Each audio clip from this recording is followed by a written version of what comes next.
Dr. Piprim, berkaitan dengan vaksinasi usia 6 sampai 11 ini, memang rata-rata sih saya rasa tinggal menunggu satu imunisasi terakhir di usia 12. Mudah-mudahan saya tidak salah tuh. Seingat saya begitu terhadap putri-putri saya. Nah, bagaimana kemudian ini bisa berjalan seiring begitu dengan vaksinasi COVID-19? Harus seperti apa orang tua mempersiapkan anak-anak? Harus konsultasi dulu dengan dokter anak atau bagaimana sebaiknya? Atau segera saja vaksinasi semuanya masih dalam situasi aman untuk COVID-19 ini? Dr. Piprim, mungkin ini banyak ditunggu juga oleh orang tua. Iya. Jadi pada prinsipnya anak-anak yang sehat itu boleh langsung vaksinasi. Tapi anak-anak yang punya masalah penyakit kronik, ya, misalnya anak dengan diabetes, ya, tapi kalau gula darahnya terkendali, silakan, tidak ada halangan untuk vaksinasi. Kemudian anak dengan autoimun, misalkan, kalau kondisinya terkendali, silakan vaksinasi. Jadi kalau ragu-ragu, silakan menghubungi dokter anak yang biasa merawatnya untuk mendapatkan surat keterangan layak vaksin. Pada prinsipnya sedikit sekali yang tidak boleh vaksinasi, misalnya anak-anak kanker yang sedang pengobatan obat-obatan yang dosis tinggi, ya.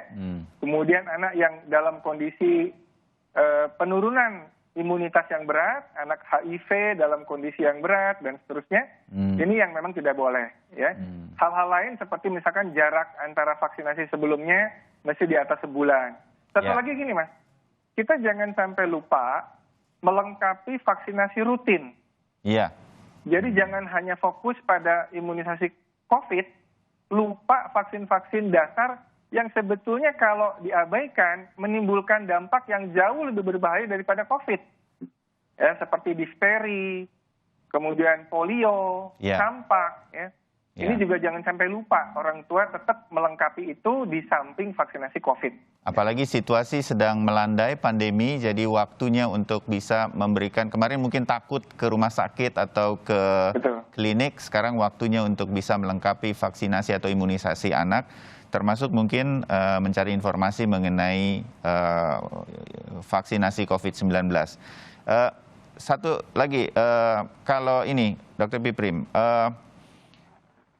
kalau kemudian perlakuan anak, satu lagi yang saya mau tanya, alergi. Nah, hal semacam ini kan banyak tuh di anak usia 6-11 tahun. Nah, ini sebetulnya mesti berkonsultasi lebih dulu atau tidak? Nah, berkaitan dengan kemudian nanti akan melakukan vaksinasi COVID-19. Dr. Piprim. Ya, biasanya pada anak-anak yang alergi berat, ya, ini mungkin lebih baik konsultasi dulu dengan dokter yang biasa merawat dia. Tetapi kalau hanya ringan saja, tidak jadi halangan, saya kira silakan. Ini vaksin COVID ini aman, insya Allah. Nggak usah ragu-ragu. Ya. Oke, baik. Mudah-mudahan ini menjadi penyemangat bagi orang tua untuk bisa membawa anak-anak vaksinasi COVID-19. Bu Nadia, sedikit lagi berkaitan dengan situasi sekarang, kan sudah mulai ada pembelajaran tatap muka. Tentu kita berharap pembelajaran tatap muka jadi lebih luas lagi nanti, lebih sering lagi masuk dalam 1 minggu anak-anak setelah vaksinasi COVID-19 dilakukan begitu. Nah, apakah akan ada pengaturan sedemikian rupa? Mungkin berkoordinasi dengan Kementerian Dikbud dan Ristek begitu. Ini kan harus bergiliran, ya kan Bu Nadia, anak-anak 6-11 tahun ini. Apakah ini semua nanti tetap boleh PTM-nya atau akan ada semacam kalau sudah 70% sekolahnya atau wilayahnya baru PTM-nya boleh dibuka. Nah, hal semacam ini sudah ada kemungkinan-kemungkinan seperti apa yang mungkin bersama stakeholder yang lain untuk penanganan pandemi akan dilakukan, Bu Nadia? Iya, baik.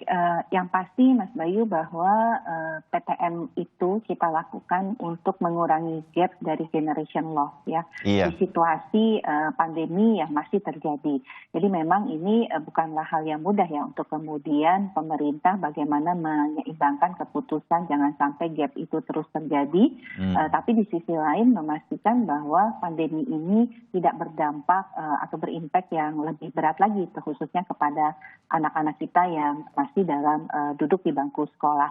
Sehingga memang sampai saat ini syarat vaksinasi pada anak itu belum menjadi syarat untuk PTM. Kembali bahwa kita tahu untuk mencegah penularan adalah protokol kesehatan. Vaksin akan bekerja terutama tadi disampaikan Dr. Fitri pada saat anak tersebut adalah sudah tertular atau terinfeksi. Jadi prokes itu kan menurunkan, masker saja menurunkan kemungkinan untuk tertular sampai dengan 70%. Ditambah vaksinasi tentunya akan lebih membuat proteksi kepada anak-anak kita. Jadi kalau sampai saat ini tentunya proses PTM akan kita lanjutkan, tapi tidak tergantung dengan cakupan vaksinasi.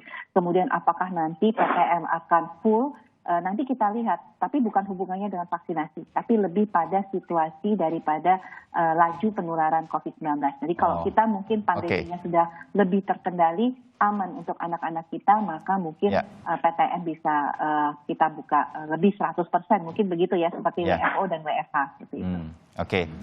Bu Mas Dalina, dari sisi epidemiolog begitu, seberapa penting jadi ini vaksinasi anak?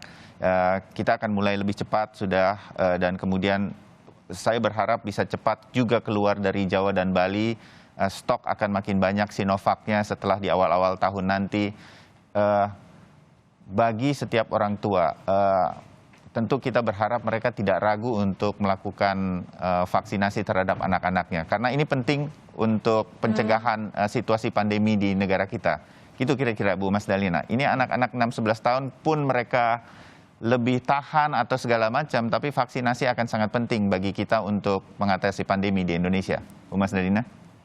Ya, jadi vaksinasi pada anak itu menurut kami hal yang penting. Dan kita berharap bahwa anak-anak ini bisa menjadi contoh bagi orang tua, bagi kakek neneknya, bahwa mereka saja berani divaksin. Jadi tidak menjadi persoalan lagi bagi nenek, bagi kakek untuk juga mendapatkan vaksin seperti cucunya, supaya semua kita menjadi lebih sehat.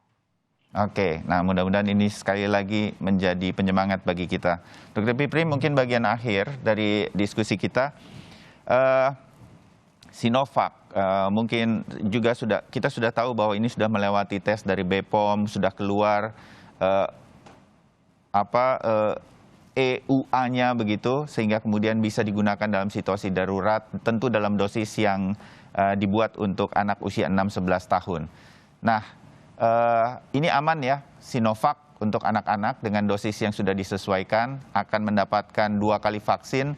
Itu jaraknya berapa kira-kira, dan kemudian situasi-situasi apa saja yang mungkin setelah vaksinasi harus diperhatikan oleh para orang tua. Dr. Piprim? Ya, jadi dosisnya 0,5 ml ya. Jaraknya 28 hari. Dari vaksin pertama dan kedua ya? Ya. Jarak dengan vaksin yang lainnya juga di atas sebulan. Kemudian pasca vaksinasi diharapkan anak jangan terlalu lelah ya. Lebih banyak beristirahat saja. Karena kelelahan ini nanti juga akan memicu respons imun yang mungkin bisa lebih heboh lagi ya. Karena pasca vaksinasi walaupun sebagian besarnya tidak ada masalah apa-apa, tapi dianjurkan untuk banyak beristirahat di rumah, jangan dipakai olahraga ya, jangan terlalu heboh gitu. Selebihnya sih oke-oke aja, insya Allah nggak ada masalah. Bu Nadia, terakhir, kemana orang tua di wilayah-wilayah yang sudah boleh mendapatkan vaksinasi bisa mendapatkan informasi lengkap dan kemudian bisa membawa anaknya vaksinasi? Petunjuk praktis sosialisasinya ini akan seperti apa nanti, Bu Nadia? Iya, tentunya melalui situs-situs daripada pemerintah daerah itu akan diumumkan tempat-tempat pelaksanaan vaksinasi. Yang jelas kita akan sangat bekerja sama dengan sekolah-sekolah ya, termasuk sekolah dasar, madrasah, Dan juga nanti untuk ke puskesmas, seluruh puskesmas itu sudah bisa dilakukan ya untuk menerima vaksinasi pada anak. Jadi mungkin orang tua tinggal menunggu saja informasi lebih lanjut kesiapan dari sekolah.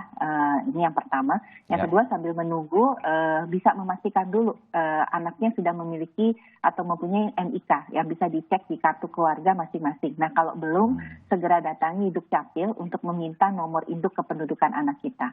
So, biasanya mungkin ada nomor induk anak ya yang selama ini juga sudah dikeluarkan. Oke. Nah, hal semacam ini yang harus dipersiapkan. Mudah-mudahan semuanya bisa dilakukan dengan lancar, dengan baik dan cepat. Mudah-mudahan anak-anak kita bisa terbebas atau lebih terlindungi dari paparan COVID-19. Saya berdoa vaksinnya stoknya akan lebih banyak di awal tahun 2022 sehingga di luar Jawa Bali juga bisa segera anak-anak Indonesia bisa mendapatkan vaksinasi ini.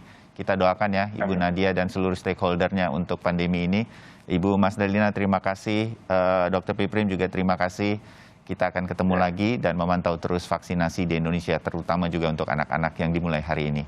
Assalamualaikum warahmatullahi wabarakatuh.